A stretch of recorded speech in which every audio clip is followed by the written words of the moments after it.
नमस्कार। हर बार की भांति हमारे साथ हरियाणा की एक बहुत बड़ी शख्सियत जो एक बहुत शक्तिशाली राजनीतिक परिवार से संबंधित हैं, चौधरी ओम प्रकाश चौटाला के छोटे बेटे, भारतीय ओलंपिक संघ के अध्यक्ष और इलाहाबाद से विधायक, जो इस संक्रमण के काल में इंडियन नेशनल लोकदल की कमान संभाले हुए हैं, उनके साथ हम राजनीतिक और उनकी व्यक्तिगत जीवन पर कुछ बातचीत करेंगे। स्वागत है बेसिंग जी आपका। धन्यवाद जी।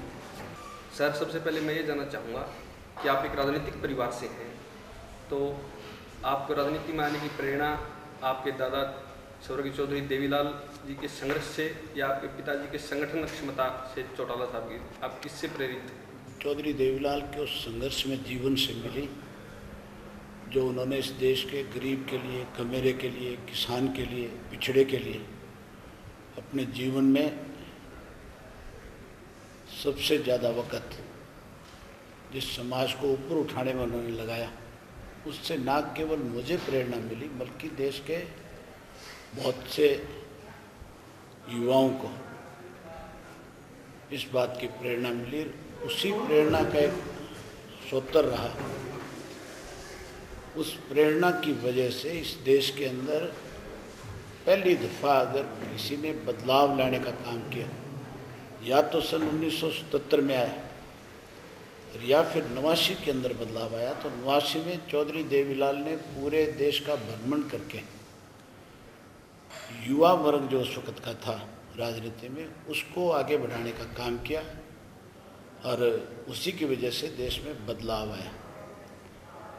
इसलिए चौधरी देवीलाल के जीवन से मुझे स्कूल से ही सारी चीज़ें सीखने को मिली। मैं जब अपनी स्कूल की पढ़ाई पूरी कर रहा था तो चौधरी देवीलाल ने सोनीपत से लोकसभा का चुनाव लड़ा और मैं 10th क्लास में था। उस वक़्त मुझे खरखोदा विधानसभा क्षेत्र का इंचार्ज बनाया गया। मैंने अपने दादा के लिए उस वक़्त में उस विधानसभा क्षेत्र के लोगों से जाके मिल कर के वोट के लिए अपील की थी। तब से मेरा राजनीति के साथ जुड़ा हुआ। राजनीति आजकल कुछ नेता कह रहे हैं कि ये बिजनेस बन गया है, कुछ लोग कह रहे हैं कि इमोशनल ब्लैकमेल कर रहे हैं, तो आप राजनीति में किस लक्ष्य को लेकर आए? कुछ नेता नहीं, कांग्रेस के नेता ये बात कहते हैं कि राजनीति बिजनेस है। और पिछले दिनों वीरेंद्र सिंह, जो कांग्रेस के अपने आप को बहुत बड़े नेता मानते हैं, उन्होंने इस बात का जिक्र किया था। मैंने अखबार में पढ़ी थी, मुझे बहुत से आप जैसे साथियों ने पूछा भी था। उन्होंने ये कहा था कि अब राजनीति में वो लोग आगे जो पैसा कमाना चाहते हैं। उनकी बात को मैं तायद करता हूँ, ये बात बिल्कुल उनकी ठीक है। कांग्रेस के अंदर आज एक ऐसी प्रवृत्ति है कि केवल मात्र कांग्रेस का, अब एक कांग्रेस की सोच रहेगी, देश भाड़ में जाए कोई मतलब नहीं है। अब तो कांग्रेसियों की नीयत इस देश को, प्रदेश को लूटने की बच गई। आज कितने बड़े बड़े स्कैंडल उजागर होते हैं। आज पहले ये सुनते थे कि कहीं कोई सैकड़ों रुपया खा जाता था तो उसके लिए चर्चा करते थे कि फलां आदमी सैकड़ों रुपये खा गया, पटवारी ने रिश्वत ले ली, क्लर्क ने रिश्वत ले ली, सुनने में ये आया करता था। लेकिन आज की तारीख में हालात इस किस्म के हो गए कि लाखों हजार करोड़ रुपए नेता डकार जाते हैं और उन पर कोई कार्रवाई नहीं है। आज वो खुलेआम घूमते हैं और उन्हीं की पार्टी के लोग इस बात पे आज मोहर लगा रहे हैं।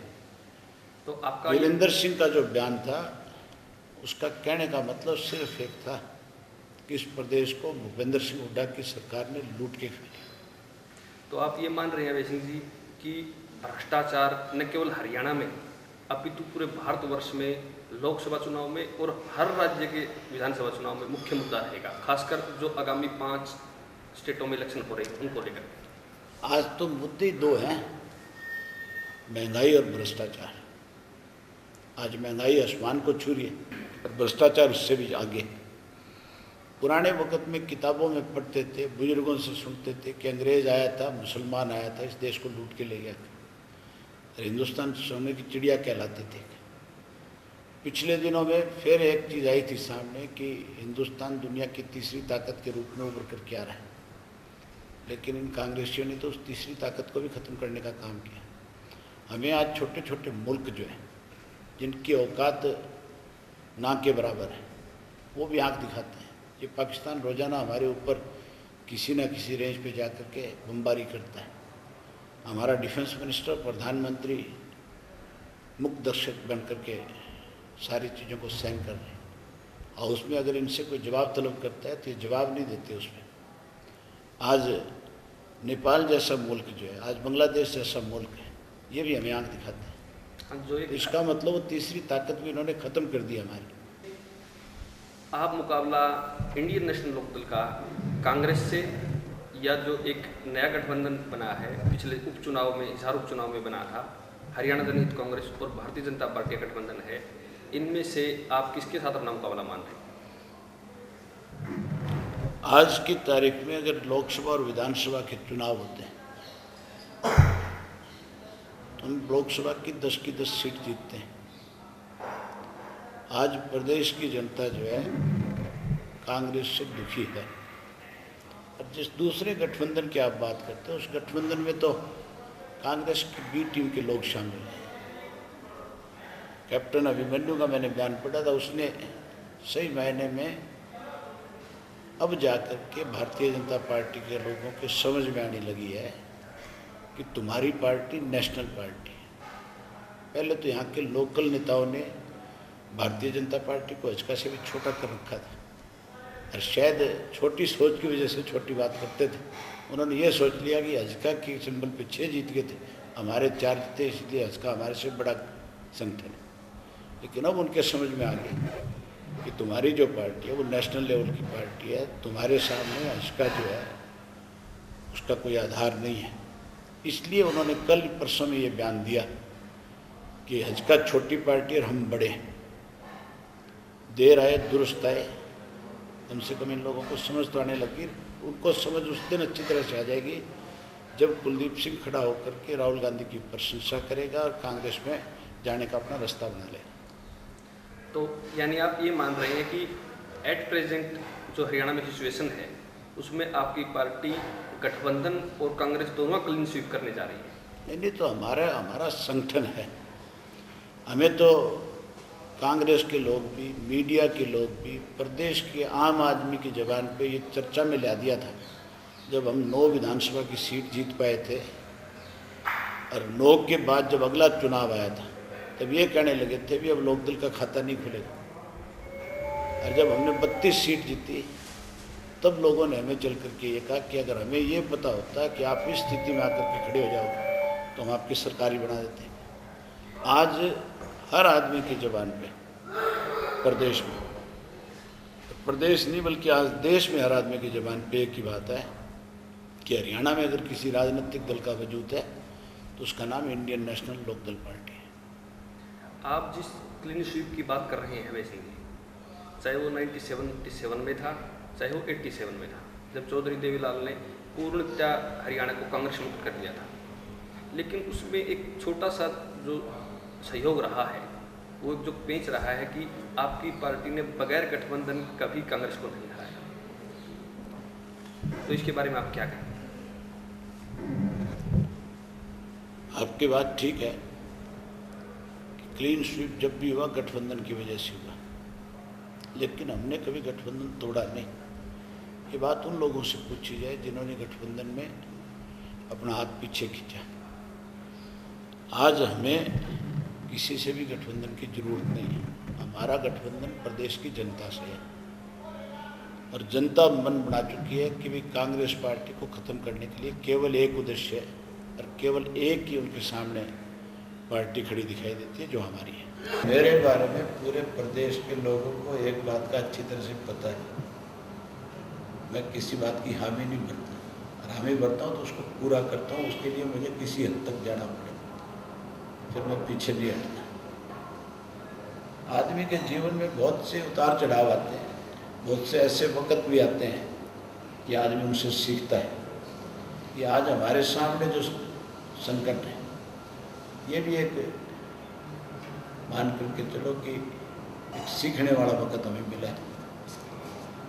हमने, मेरे फादर ने, ग्रैंडफादर ने, मैंने, मेरे ब्रदर ने, मेरे अंकल ने कितनी दफ़ा जेलें काटी, राजनीतिक लड़ाइयों के लिए काटी, लेकिन इस किस्म की जेल पहली दफ़ा हुई है, जिससे मतलब आम आदमी को पीड़ा है कि सरकार जो होती है उसका काम एक ही है कि वो लोगों की सेवा करे। सरकार का काम ये नहीं है कि वो किसी को किसी षड्यंत्र के तहत फंसा ले। इससे ये मान करके चलो एक नई परंपरा बन जाएगी, हर राजनेता की ये सोच हो जाएगी कि मुझे अपनी कुर्सी सलामत रखने के लिए अगले को बलि चढ़ा देना चाहिए। हम इस परंपरा को बढ़ाना नहीं चाहते, ख़त्म करना चाहते हैं। ये जो इन्होंने किया है ये राजनीति के लिए शुभ संकेत नहीं है। कोई ऐसी घटना जो आपको छू गई हो, जिसने चेंज किया हो या आपको क्रोधित किया हो? इमरजेंसी जो थी, उस इमरजेंसी के अंदर इस किस्म के हालात थे जो आदमी को सोचने पे भी मजबूर करते थे और एक भय भी लगता था। हम स्कूल में पढ़ते थे, कोई दिन ऐसा नहीं होता था सुबह और शाम दोनों टाइम पुलिस की रेड पार्टियां हमारे यहाँ रेड ना करती। पहले कुछ दिन तो उसका डर लगा कि पुलिस आ गई, लेकिन फिर आहिस्ता आहिस्ता ये मान करके चलो कि उस पुलिस से डरने की बजाय उसका सामना करने की ताकत भी है। लेकिन इस किस्म के हालात थे कि घर वालों ने मजबूर होकर के यहाँ से पढ़ाई छुड़वा करके सोनीपत में दाखिल करा दिया कि कहीं कल को ये बच्चे कोई ऐसा काम ना कर बैठे जिसकी वजह से इनको भी जेल जाना हो। तो वो जिंदगी में एक अलग तरह का वक्त था। हमारे यहाँ तो पुलिस हमारे अड़ोसी पड़ोसी जो थे हमारे परिवार के लोग थे, लेकिन उनका सारा दिन काम एक ही था कि वो सारा दिन शिकायतें करते थे, आज इनके घर में फलाना राजनीतिक आदमी आया, आज इनके घर में फलाना राजनीतिक आदमी आया, आज चौटाला साहब रात को इतने बजे घर पे पहुंचे, क्योंकि इमरजेंसी में तो पुलिस सारा दिन पीछे लगी रहती थी। तो उस तरह के वक्त भी गुजरे हैं। जैसे अभी श्री ओम प्रकाश चौटाला जी के ऊपर केस चल रहा है, अजय चौटाला जी के ऊपर केस चल रहा है, आपके ऊपर आय से अधिक संपत्ति का केस विचाराधीन है। फॉर मान लीजिए कि सरकार आपके खिलाफ जाती है, या जिस अभी आप कहते हैं षड्यंत्र रच रही है सरकार आपके लिए, अगर वो अपने षड्यंत्र में कामयाब होती है तो आप हरियाणा में इनेलो का बागडोर किसको सौंपने की सोचते हैं? इंडियन नेशनल लोकदल पार्टी जो है कोई चौधरी ओम प्रकाश चौटाला की, अजय सिंह चौटाला, रमेश सिंह चौटाला की पार्टी नहीं है। चौधरी देवीलाल का एक प्रजातांत्रिक लगाया हुआ पौधा है। उस पार्टी में बहुत से लोग हैं, उसका अपना एक सबसे बड़ा संगठन है। आज हमारे पास 3 लाख से ज़्यादा कार्यकर्ता जो बूथ लेवल कमेटी के मेंबर हैं वो हैं, जो अपने आप में एक बहुत बड़ा, आप ये मान करके चलो कि बहुत बड़ा एक संगठन है। तो अगर हम लोग जेल चले जाएंगे तो क्या ये पार्टी खत्म हो जाएगी? नहीं, मेरा पार्टी तो और ज़्यादा मजबूती के साथ संगठित होगी। इनको और ज़्यादा मान करके चलो, किसी भी व्यक्ति को आप पीड़ा पहुंचाओ तो उसके साथ हजारों उसके समर्थक नए खड़े हो जाते हैं। तो हमें इस बात की कोई चिंता नहीं है, ना हम इस बात से चिंतित हैं। ये तो कांग्रेस की एक सोच थी भी इनको जेल में डाल देंगे तो पार्टी खत्म हो जाएगी, लेकिन अब वही जो हमें कमज़ोर करना चाहते थे, आज उनके अपने दरवाजे बंद है बेचारा। और मान करके चलो, हमें कोर्टों में भरोसा है, हमने कोई डाके नहीं मार रखे, हमने कोई कत्ल नहीं कर रखे। जेल में वो लोग होते हैं जो गलत काम करते हैं। हमारे ऊपर कोई भी एक व्यक्ति, चाहे कोई राजनीतिक विरोधी हमारा, वो खड़ा होकर के ये बता दे भी इनको इसलिए सजा हुई, किसी के पास जवाब नहीं है। एक इनेलो के बारे में प्रचार रहा है, आप मुझसे वाकिफ होंगे कि वो बड़ी गुंडागर्दी वाली पार्टी रही, तो ऐसा क्यों? ये कांग्रेस का प्रचार था। कांग्रेस पार्टी जो है हमेशा इस किस्म के प्रचार करके लोगों को भ्रमित करके और अपना उल्लू सीधा करते तो हैं। उस समय आपकी पार्टी ने क्यों लेकिन नहीं अब कांग्रेस स्वयं नंगन होगी। अब स्वयं कांग्रेस पार्टी के बारे में आम आदमी को पता लग गया कि कैसे लुटेरे हैं ये लोग। यूथ के लिए आपका क्या मैसेज है सर, हरियाणा के यूथ के लिए खासकर? युवा जो है बदलाव की निशानी है, और आज का युवा जो है खास करके हमारे प्रदेश का जो है वो अपने आप को सबसे ज़्यादा ठगा हुआ महसूस करता है। इसलिए करता है कि आज जब जहाँ कहीं भी रोज़गार की बात आती है, सरकारी नौकरी की बात आती है, ऐसे बच्चों को रोज़गार और नौकरी दे रही है सरकार जिन्होंने अपनी क्वालिफिकेशन भी पूरी नहीं करी। उसी की वजह से आज कोर्ट से रोज़ाना इनके द्वारा नियुक्त किए गए कर्मचारी, इनके द्वारा दी गई नौकरियां आज रद्द हो रही है। इसकी वजह से युवा अपने आप को ठगा महसूस कर रहा है। युवा की नज़र केवल मात्र हमारी पार्टी पे। युवा को एक उम्मीद है कि हमारी सरकार बनने के बाद न केवल रोज़गार और नौकरी मिलेगी बल्कि हम बेरोजगारी भत्ता भी देंगे, और इतना बड़ा बढ़ा करके देंगे उसको ताकि उसको किसी के सामने हाथ ना फैलाना पड़े।